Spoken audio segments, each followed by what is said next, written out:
Bismillahirrahmanirrahim. Alhamdulillah wassalatu wassalamu ala Rasulillah Sayyidina Muhammad bin Abdullah wa ala alihi wa sahbihi wa man wala amma ba'du. Alhamdulillah.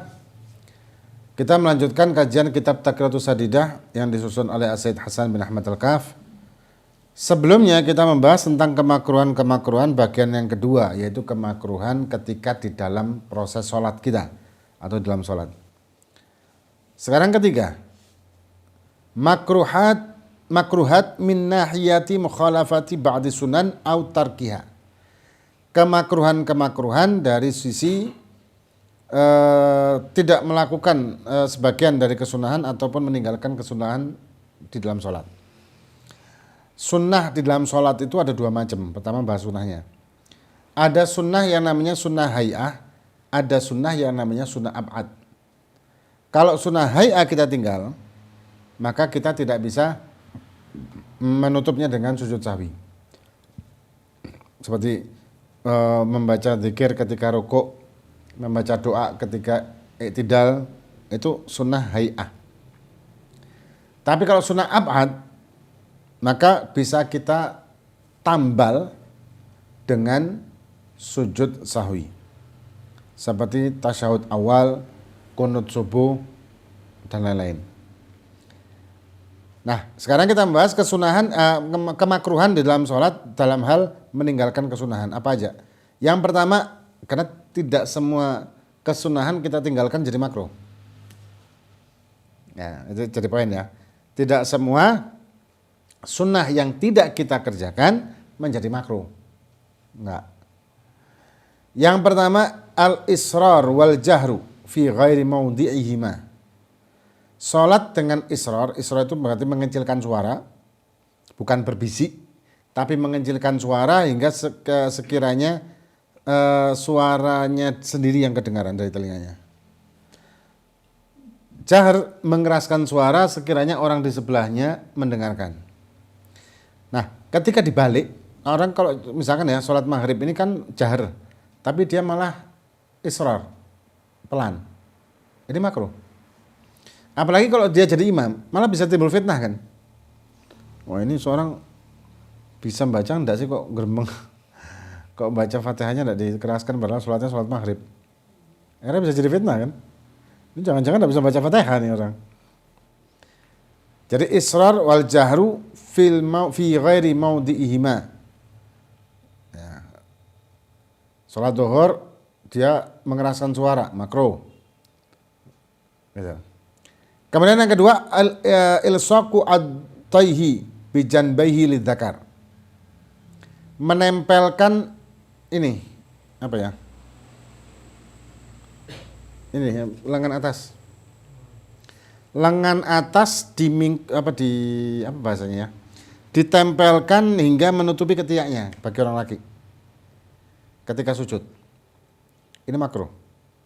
Nah, jadi menempelkan ini, karena kalau sujud sunnah untuk buka ketiaknya bagi laki. Kecuali kalau dia jadi makmum, kalau dia buka ketiaknya lebar-lebar akan terganggu yang sebelahnya dengan siku kita. Ada kecantol di sikunya. Nah, ini enggak kita buka lebar-lebar. Itu kalau bagi laki ya, beda dengan perempuan. Kemudian ilsaq batnihi bi fakhdahi lidzakari aidan.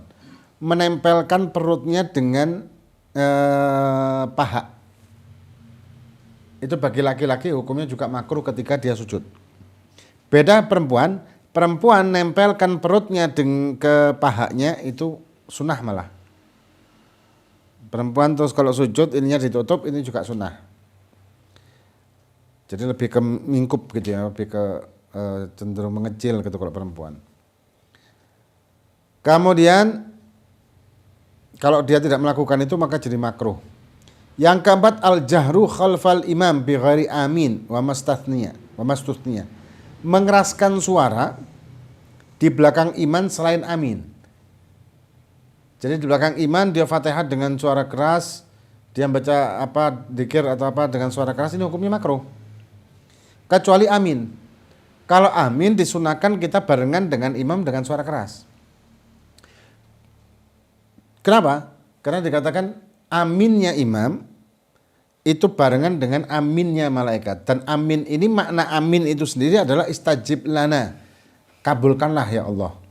Istajib lana, amin. Kemudian maka itu kita berbarengan dengan aminnya imam dengan harapan bahwa kita juga berbarengan dengan aminnya malaikat. Dan Fatihah isinya adalah doa di terakhir kan, ihdinas siratal mustaqim. Kemudian italatut tasyahudil awal wa du'a'u ba'dahu, memanjangkan tasyahud awal ini hukumnya makruh. Dan juga membaca doa setelahnya tasyahud awal ini juga hukumnya makruh. Karena tasyahud awal itu termasuk rukun pendek. Dan tasyahud awal hukumnya sunnah ab'ad. Kalau ada orang lupa tidak tasyahud awal, kemudian dia berdiri untuk melanjutkan rakaat selanjutnya, maka sholatnya batal. Jadi dia sudah berdiri nih, lupa tidak tasyahud awal, balik untuk tasyahud awal, sholatnya batal. Kenapa? Karena sunnah ab'ad. Kita kembali ke sunnah ab'ad, sedangkan kita sudah sampai rukun, maka hukumnya batal sholat kita. Kemudian yang ke-6, tarku surah fi rak'atainil awwalataini, meninggalkan bacaan-bacaan surat-surat tertentu setelah Fatihah di 2 rakaat pertama setiap sholat. Hukumnya makruh. Karena sunnah kita untuk membaca surat setelah Fatihah, bagi imam maupun bagi munfarid, tidak bagi makmum. Kalau makmum enggak. Kalau kita tinggalkan, maka hukumnya makruh. Kemudian yang ke-7, tarku takbiratil intiqalat. Makruh hukumnya untuk tidak bertakbir ketika berubah gerakan. Namanya takbir intiqal, takbir berpindah. Ini kalau kita tidak melakukan, hukumnya adalah makruh. Allahu Akbar, sami Allahu liman hamidah, Allahu Akbar. Ini namanya takbir intiqal. Memang hukumnya tidak wajib. Cuman kalau kita tinggalkan maka makruh. Karena itu sunnah kan. Kemudian yang ke-8, tarku adzkari ruku'i wal i'tidal was sujud wal julus baina sajdatain. Dia tidak membaca zikir-zikir ketika ruku', i'tidal, sujud dan duduk di antara 2 sujud. Dia tidak membaca doa-doanya, ini hukumnya makruh. Sah sholatnya tetap tapi makruh. Kemudian yang ke-9, tarku doa fit tasyahudil akhir, meninggalkan doa di tasyahud akhir, hukumnya makruh. Karena doa di tasyahud akhir itu wajib bukan? Enggak. Tahiyatnya wajib, sholawat kepada Kanjeng Nabi Muhammad SAW itu juga wajib, doanya sunnah. Kita meninggalkan doa ini maka hukumnya makruh. Kemudian yang ke-10, adamus sujud alal anf, tidak sujud di tidak menempelkan hidung ketika sujud. Hidung ini tidak termasuk anggota sujud memang. Jadi hidung ini tidak termasuk anggota sujud. Menempelkannya hukumnya sunnah. Menempelkannya hukumnya adalah sunnah. Kalau kita tidak menempelkan maka jadi makruh. Kemudian yang ke-11, qiraatul Quran fi ghairil qiyam bi qasdil qiraah la dzikr. Membaca Quran, ayat-ayat tertentu, surat-surat tertentu di selain setelah Fatihah tadi. Dengan maksud membaca Quran bukan maksud zikir. Ini makruh. Waktu sujud baca Yasin. Atau baca kulhu ketika sujud atau rukuk misalkan. Ini makruh nih. Karena bukan pada tempatnya. Kecuali kalau niatnya zikir. Kalau niatnya zikir masih tidak makruh. Kemudian yang ke-12, khaftu ra'sihi fi ruku'ihi. Jadi ketika ada orang rukuk ini, kepalanya ditekuk,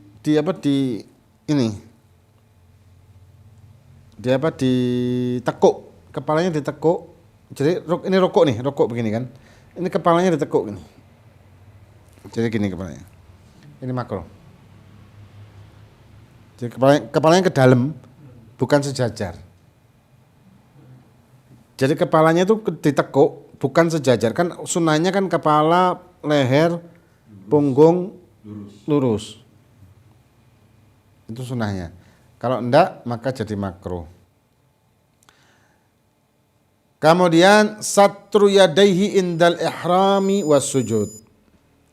Menutup kedua tangan, ya satr itu berarti menutup dengan apa? Indal ihram was sujud, ketika takbiratul ihram dan juga ketika sujud. Sunnah kedua telapak tangan dalam keadaan terbuka. Kalau tertutup hukumnya makruh. Tapi sah. Yang ke-14 anyal tafid fi salami bisur'ah kaltifati tha'lab. Makruh hukumnya untuk menoleh di waktu salam itu dengan cepat. Kaltifati tha'lab, seperti menolehnya serigala. Cepat. Kemudian an yabruqa kal ba'ir bi an yuqaddim yadaihi ala rukbatayhi fi sujud. Dan ketika dia mau sujud, makruh hukumnya memulai dengan tangan dulu baru lutut. Seperti duduknya seekor unta. Ya, hukumnya duduknya seekor unta. Gini, tangan dulu baru lututnya, ini makruh. Yang afdal adalah kalau sujud ya, afdal itu menempelkan lutut dulu, baru tangan, baru kening. Afdalnya, urutan ketika kita sujud itu yang ditempelkan mana dulu, itu afdalnya gitu, sunnahnya.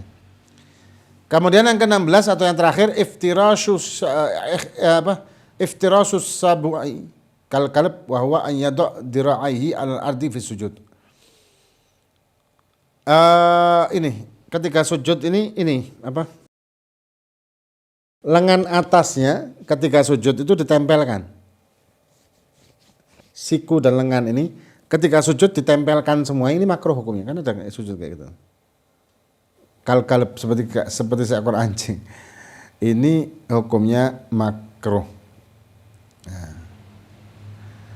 Dan ini kemakruhan ketika di masalah meninggalkan kesunahan sebagian ataupun keseluruhan. Dan yang selanjutnya nanti akan kita bahas makruhatun fi nahiyati fi'liha. Kemakruhan ketika mengerjakan sholatnya tadi itu dengan kondisi seperti apa, yang hampir sama dengan yang kedua nanti insyaallah. Wallahu a'lam bishawab. Fatihah billahi faqina fid din wal hadith sarha wa man safana sallallahu alaihi wasallam wa ala alihi wasallam. Hadatina bil Fatihah.